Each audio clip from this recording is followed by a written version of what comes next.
Hello everybody, Chris Profi, Musically Obsessed. I've got a bunch of CD finds to show you guys today, and it's from music all over the map. So stick with me.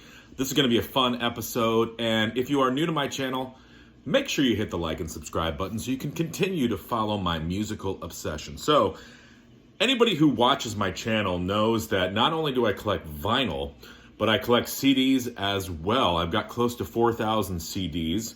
I still love CDs. And again, that's what this episode is all about. So let's get into it. First of all, I picked up Harper's Bazaar. Now, this is a complete Warner Brothers recordings, basically like a little box set of their albums. Now, Harper's Bazaar was a sunshine pop band that sort of mixed some Broadway into their music as well. But it had a member named Ted Templeman in it on guitar and vocals. He went on to produce a lot of bands, but one of the most famous is Van Halen. But this is where Ted Templeman got his start. Now, this includes 4 of their albums. Feelin' Groovy, which had that huge hit, Feelin' Groovy. Anything Goes, that's where the Broadway comes in. The Secret Life of Harper's Bazaar, where they mix a little Psych in there.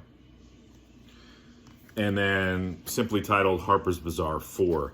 It also comes with a nice booklet with, pictures and liner notes and things. So if you're sort of into, like I said, 60s sunshine pop with a little bit of Psych mixed in, we'll call it soft Psych, you would dig it. I also picked up a collection from Passport. Now, this is part of the original album series, and anybody who collects CDs, you know what a good deal this is. You get like 5 records for, or 5 CDs for the price of 1. And this covers their era from 1977 to 1982.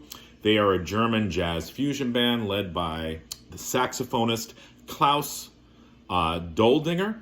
Hopefully I'm pronouncing that correctly. Passport, really cool band. So you get, like I said, 5 of their albums. And some of these are tough to pronounce, so I'm going to try my best. Iguaku.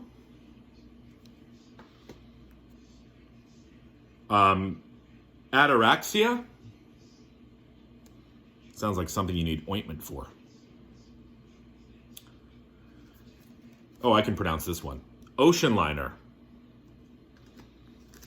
Blue Tattoo. And Earthborn.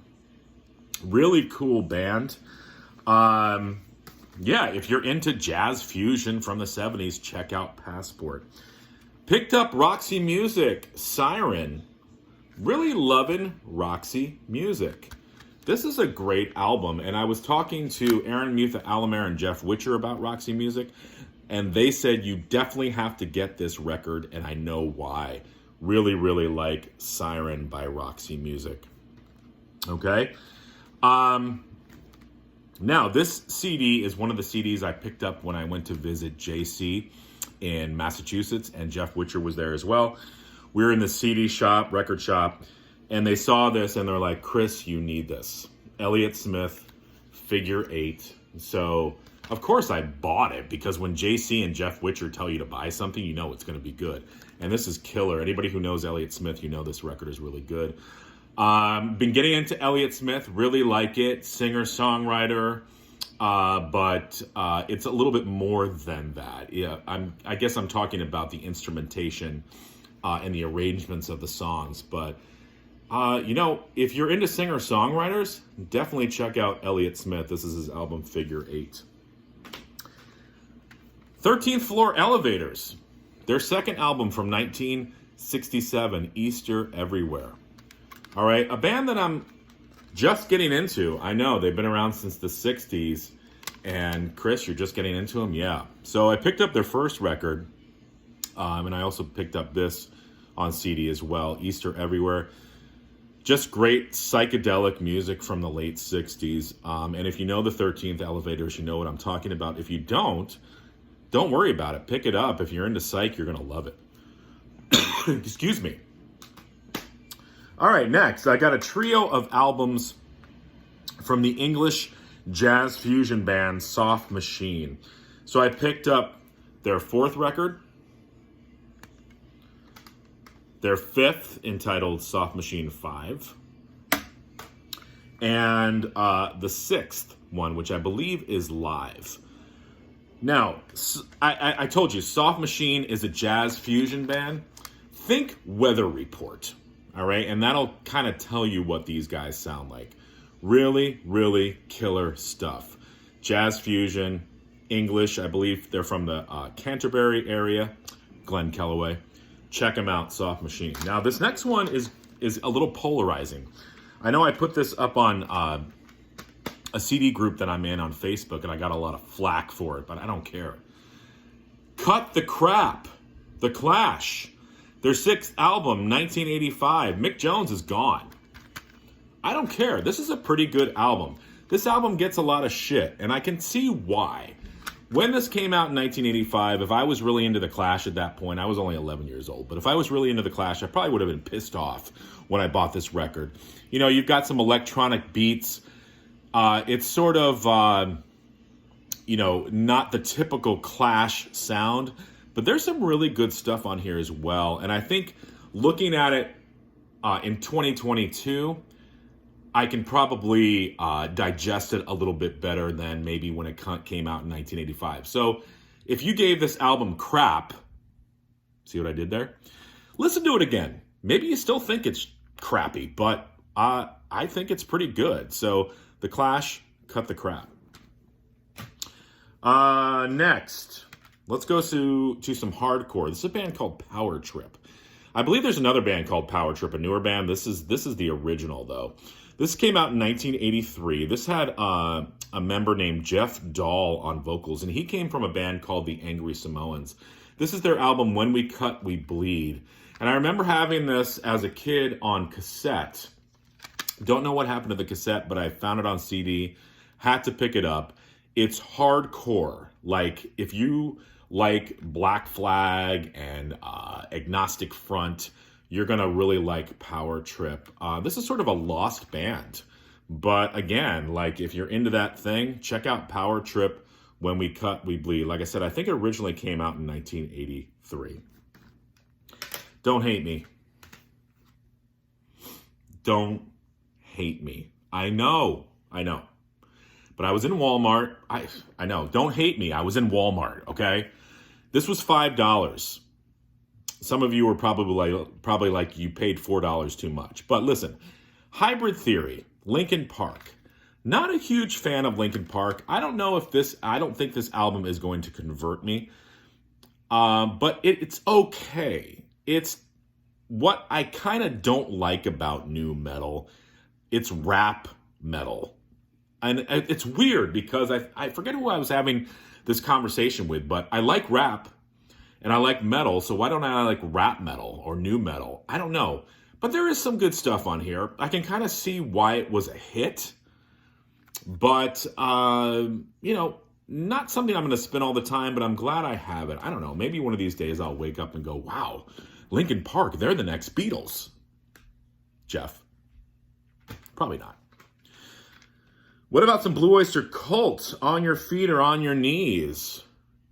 Live. Look at that track listing. I saw Blue Oyster Cult. Not on this tour, guys. Come on. But a few years back. Still putting out records, but good stuff. This is a strange one. You guys ever heard of the band Camper Van Beethoven? No? Okay. Well, don't buy this album as your first album. It's good, but it's a little unconventional. This is Camper Van Beethoven covering Fleetwood Mac's Tusk. Yeah, they put their own spin on the record and they cover it in full. So I read some so-so reviews about it. It's pretty good. Would I rather listen to Fleetwood Mac do Tusk? Yeah, but I'm a Camper Van Beethoven fan, so it's kind of an oddity and sort of a neat thing to have in the collection. It's sort of a curios, if you will. Check out Tusk, Camper Van Beethoven. Couple more for you. How about the Happy Mondays? Pills, Thrills, and Bellyaches, their 1990 album. I think I got this when I visited Jeff and JC as well. And Jeff's like, you need to pick that up. I'm like, okay. And I like it. I'm still listening to it, but I remember I popped it in my CD player in the car on the way to work and really dug it. Really good stuff. English pop music, but they mix some rock, some electronic beats. They're kind of all over the place. So Happy Mondays. Need to dive into their discography a little bit more because I like this record. And lastly, let's go the singer-songwriter route. This is Sylvia. Now, Sylvia was the Shania Twain of the early 80s. She had a big hit with a song called Nobody. And she had a couple other hits as well. Beautiful voice. And this is her 2002 album. Now, I just happened to be, I think that was this on Bandcamp? I can't remember. I listened to some samples somewhere. I was like, holy crap, I need to get this record. It's really, really sparse instrumentation, really just guitar and vocals. Singer-songwriter, beautiful music. Listen to the song Crazy Nightingale. Oh my God, that song is just amazing. She does Leonard Cohen's Bird on a Wire on here. She does Joni Mitchell's Marcy on here. She does a cover of the song Bus Stop. She does the Beatles' In My Life. And she also covers Leonard Cohen's Song of Bernadette. But singer-songwriter, beautiful voice, sparse instrumentation, just kind of puts you in that mellow mood. Really, really dig this stuff, Sylvia. And check out her 80s stuff as well. So there you go. CD finds from all over the place. Hope everybody is doing good. And remember, listen to music.